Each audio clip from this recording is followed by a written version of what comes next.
एक बार फिर राजकुमार हैरान रह गया। उसकी पद्मावती उसके सबसे अच्छे दोस्त को क्यों मारना चाहती थी? सोच सोच कर वो पागल हो रहा था। राजकुमार के दोस्त बुद्धि शरीर ने राजकुमार को बताया कि पद्मावती आपका ध्यान सिर्फ अपनी ओर चाहती है। वो नहीं चाहती कि आप किसी और की तरफ जाएं। इसलिए पद्मावती मुझे जान से मारना चाहती थी। इसमें भी आपके प्रति उसका प्रेम साफ नजर आता है। वो आपको किसी और के साथ नहीं बांटना चाहती, चाहे वो आपका दोस्त हो या आपका परिवार। राजकुमार सोच में पड़ गया। राजकुमार के दोस्त ने राजकुमार को समझाया कि पद्मावती अपना घर, अपना राज्य छोड़कर राजकुमार के साथ नहीं जाना चाहती।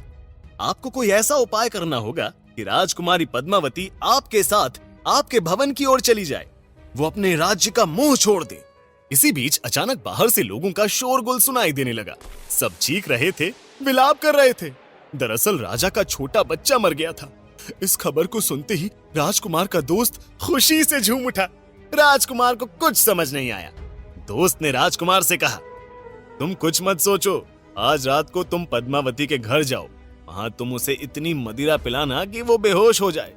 जब वो बेहोश हो तो उस हालत में तुम एक त्रिशूल गर्म करके उसकी जांघ पर दाग देना और उसके गहनों की गठरी बांधकर रस्सी के सहारे खिड़की के रास्ते से वापस यहाँ चले आना। राजकुमार ने वैसा ही किया।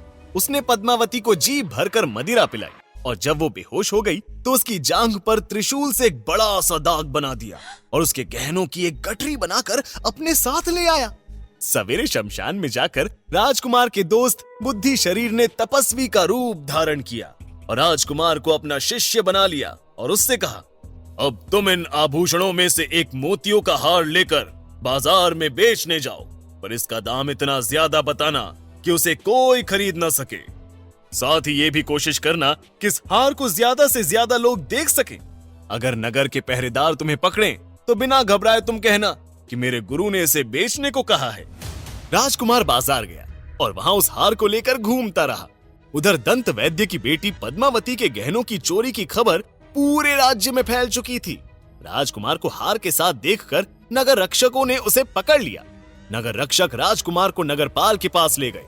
उसने तपस्वी के वेश में राजकुमार को देखकर आदर से पूछा, हे भगवान, मोतियों का ये हार आपको कहां से मिला? पिछले दिनों राजकुमारी पद्मावती के आभूषण चोरी हो गए थे। ये हार उनमें से एक है। राजकुमार ने भी कह दिया कि इसे मेरे गुरु ने बेचने के लिए मुझे दिया था। अब चाहें तो उनसे पूछ लें। नगरपाल तपस्वी का भेष बनाकर बैठे राजकुमार के मित्र बुद्धि शरीर के पास गया और बुद्धि शरीर ने उसे बताया कि मैं एक तपस्वी हूँ, यूं ही जंगलों में घूमता फिरता रहता हूँ। कल अचानक मैं इस शमशान में आकर बैठ गया था। यहाँ मैंने बहुत सी योगिनियों को देखा। उनमें से एक योगिनी राजा के बेटे को लेकर आई थी और उसने उस बच्चे का दिल निकालकर भैरव को अर्पित कर दिया। और मैंने ये भी देखा कि शराब पीकर वो मायावी योगिनी मतवाली हो गई। वो मुझे परेशान कर रही थी। वो बार बार मुझे अपनी बाहों के घेरे में समेट रही थी, मुझसे लिपटने की कोशिश कर रही थी। वो मेरा ब्रह्मचर्य नष्ट करना चाहती थी। मुझे गुस्सा आ गया और मैंने अपने तपोबल से एक त्रिशूल को गर्म कर उसकी जांघ पर दाग दिया। उसी समय मैंने उस योगिनी के गले से ये मोतियों का हार खींच लिया था। अब मैं ठहरा तपस्वी, ये हार मेरे किस काम का? इसलिए मैंने अपने शिष्य को इसे बेचने के लिए भेज दिया। इतना सुनकर नगरपाल राजा के पास पहुंच गया और उसने राजा को सब कुछ बता दिया। राजा उस मोतियों के हार को पहचानते थे। राजा खुद पद्मावती की खूबसूरती से प्रभावित थे और राजा ने ही वो हार पद्मावती को दिया था। राजा ने अपनी एक दासी को पद्मावती के पास भेजा। दासी ने सेवा करने के बहाने पद्मावती के शरीर की जांच की और तेल की मालिश करते हुए देख लिया कि उसके पैर में त्रिशूल से दागने का निशान बना हुआ था। दासी ने राजा को सब कुछ बता दिया। राजा मान बैठा कि पद्मावती एक योगिनी है जिसने उसके बच्चे की बलि दी। राजा योगी का रूप धरकर बैठे राजकुमार के दोस्त के पास गया और राजकुमार के दोस्त ने राजा को सलाह दी कि ऐसी खतरनाक योगिनी यानी पद्मावती को कठिन सजा देनी चाहिए। सबसे पहले आप उसके सारे वस्त्र निकलवा दीजिए और उसे ऐसे ही नग्न करके जंगल में छोड़ दीजिए। नग्न करके जंगल में छोड़ने पर भी पद्मावती ने हार नहीं मानी। पद्मावती इतनी शातिर थी कि वो राजकुमार और उसके दोस्त की सारी चाल समझ गई। वो अच्छी तरह से जानती थी कि राजकुमार और उसका दोस्त उसे ढूंढते हुए जंगल के अंदर आएंगे और ऐसा ही हुआ। राजकुमार और अपने दोस्त के साथ घोड़े में बैठकर जंगल के अंदर आए। दोनों ने बिना कपड़ों के खूबसूरत पद्मावती को देखा। राजकुमार ने अपनी शॉल पद्मावती को ओढ़ाई और उसे प्यार से समझाया। पद्मावती अपने राज्य से निकाली जा चुकी थी। उसके पास कोई चारा नहीं था। वो राजकुमार के साथ उसके राज्य की ओर चली गई। और दिलकश पद्मावती की कहानी यहाँ पर खत्म हुई।